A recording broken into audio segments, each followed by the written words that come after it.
Kasus pertama. Nabi manggil Bilal. Bilal, ta'al. Kene, Bilal. Come here. Ada apa ya Rasulullah?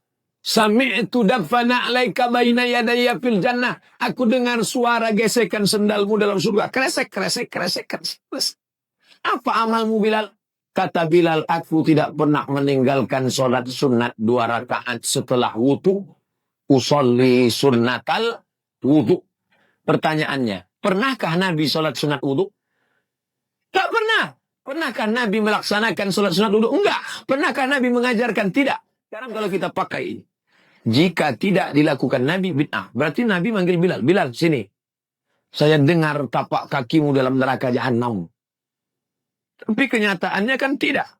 Maka terbantahkan ini. Ini kaedah tidak ada dalam ilmu usul fikih. Tidak ada dalam kawaid fikih. Ini yang buat orang sekarang. Dapatnya dari mana? Wallahu a'lam bishawab. Nabi SAW dalam hadis riwayat Imam Al-Bukhari suatu hari mengatakan kepada Bilal ibn Rabah radhiyallahu ta'ala, ya Bilal, inni lam adkhulil jannah. Saya sebenarnya belum pernah masuk surga. Walakinni dakhaltul jannatal bariha. Tapi malam tadi saya mimpi masuk surga. Dan saya mendengar suara sendalmu berada di depanku. Mada fa'alta? Atau mada amilta? Apa yang kau lakukan, hai Bilal? Ya Rasulullah, inni ma ahdathtu qat illa wa tawadda'tu indah.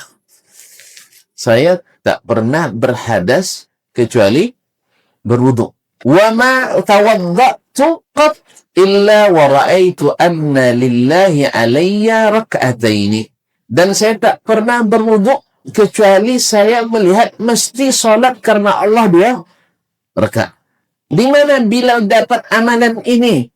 Apakah dia buat sendiri? Tidak. Sebab dalam hadis Nabi yang lain dari Abu Hurairah, Nabi sudah sebutkan, "Idza tawadda ahadukum fa ahsana al-wudu." Apabila seseorang dari kalian berwudu, kemudian dia berwudu dengan baik. Apa itu yang baik? Ikut Nabi SAW. Karena tak ada yang lebih sempurna amalnya kecuali Rasulullah SAW. Berwudu seperti Nabi SAW. Thumma salla rak'ataini lillah. Kemudian salat 2 rakaat karena Allah. Lam yuhaddits fihi ma nafsah. Dalam salat itu tidak membayangkan apapun masalah dunia. Dia hanya dengan salatnya saja. Ghufirat atau huttat khatayahu atau ghufira dzambu. Diampuni dosa-dosanya. Berarti Bilal dalam hal ini tidak mengada-ngada. Seperti sebagian memahami Bilal membuat amalan baru. Tidak. Demi Allah tidak. Bilal mendengar Nabi mengatakan hadis yang kedua ini, siapa yang berwudu dengan sempurna, lalu dia salat 2 rakaat, tidak berkata-kata dalam hatinya kecuali tentang salatnya, diampuni seluruh dosanya. Ini maknanya apa? Bila seluruh dosa terampuni, tak ada jalan kecuali masuk surga.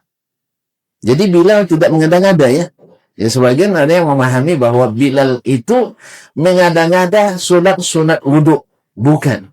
Dia dengar dari Nabi, lalu dia praktekkan. Dan istimewanya dia konsisten.